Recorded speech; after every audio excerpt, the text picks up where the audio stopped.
భారత్, పాకిస్తాన్ల మధ్య ఉద్రిక్తతలను తానే ఆపినట్లు అమెరికా అధ్యక్షుడు డొనాల్డ్ ట్రంప్ ప్రకటించారు. ఇరు దేశాల మధ్య కాల్పుల విరమణ ఒప్పందం జరిగిందని వెల్లడించారు. 2 రోజుల తర్వాత భారత్, పాకిస్తాన్ల మధ్య అణుయుద్ధాన్ని కూడా తానే ఆపినట్లు ఆయన క్లెయిమ్ చేసుకున్నారు. యుద్ధం ఆపకుంటే 2 దేశాలతో వాణిజ్యం నిలిపివేస్తామని హెచ్చరించడంతో 2 దేశాలు యుద్ధం ఆపాయని ఆయన మరో ప్రకటన విడుదల చేశారు. దీంతో ఇప్పుడు దీనిపై భారత వ్యాప్తంగా చర్చ జరుగుతుంది. అమెరికా భారత్, పాకిస్తాన్లతో వాణిజ్య సంబంధాలను పూర్తిగా నిలిపేస్తే నష్టపోయేది ఎవరు, లాభపడేది ఎవరు అన్న అంశాలపై అనేక చర్చలు జరుగుతున్నాయి. అవేంటో, ఎవరు నష్టపోతారు, ఎవరు లాభపడతారు అనే విషయాన్ని ఇక్కడ మాట్లాడుకుందాం. భారతదేశము, అమెరికా మధ్య 2021-2022లో ద్వైపాక్షిక వాణిజ్యం $119.42 బిలియన్ దాటింది. ఇందులో $76.11 బిలియన్ ఎగుమతులు, $43.31 బిలియన్ దిగుమతులు.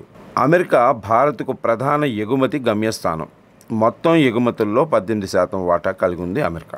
అసలు వాణిజ్యం ఆగిపోతే ఏం జరుగుతుంది?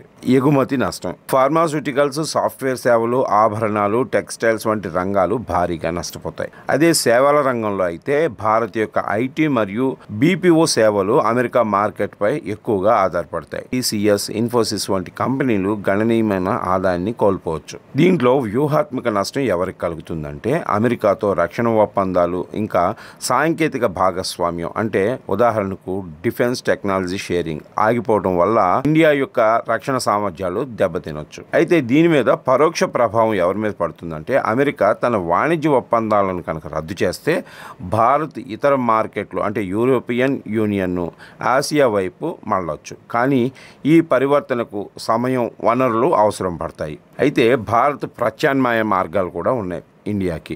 భారత్ యొక్క వైవిధ్యమైన ఎగుమతి మార్కెట్లు అంటే యూరోపు, మధ్యప్రాచ్యం, ఆసియా, ఈ దేశీయ ఆర్థిక వృద్ధి ఈ నష్టాన్ని కొంతవరకు తగ్గించగలుగుతాయి. అమెరికా విధించే టారిఫ్లను ఎదుర్కోవడానికి భారత ఫార్మాస్యూటికల్స్, ఆటోమొబైల్స్ వంటి రంగాల్లో తక్కువ టారిఫ్లను ప్రతిపాదించవచ్చు.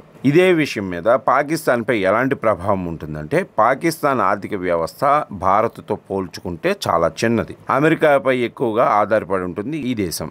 అమెరికా పాకిస్తాన్కు ప్రధాన ఎగుమతి గమ్యస్థానం. ప్రధానంగా టెక్స్టైల్స్, కాటన్, లెదర్ ఉత్పత్తులు. అక్కడ వాణిజ్యం ఆగిపోతే ఎగుమతి నష్టం ఎలా ఉంటుందంటే పాకిస్తాన్ యొక్క టెక్స్టైల్ రంగం దాని ఆర్థిక వ్యవస్థలో 60% వాటా కలిగి ఉంది. ఈ వ్యవస్థ తీవ్రంగా దెబ్బతింటుంది. సైనిక సహాయం వైపు చూస్తే అమెరికా నుంచి సైనిక సహాయం అంటే ఆయుధాలు, శిక్షణ అమెరికా నుంచి పొందుతుంది పాకిస్తాన్. ఈ ఆయుధాలు, శిక్షణ ఆగిపోతే పాకిస్తాన్ యొక్క రక్షణ సామర్థ్యాలు కూడా బలహీనపడతాయి. ఇది భారత్తో సైనిక అసమానతలను మరింత పెంచుతుంది. ఆర్థిక సంక్షోభం ఏ రకంగా ఉంటుందంటే పాకిస్తాన్ ఇప్పటికే ఆర్థిక సంక్షోభంలో ఉంది. అమెరికా నుంచి ఆర్థిక సహాయం లేదా వాణిజ్యం ఆగిపోతే దాని ఆర్థిక వ్యవస్థ మరింత క్షీణిస్తుంది.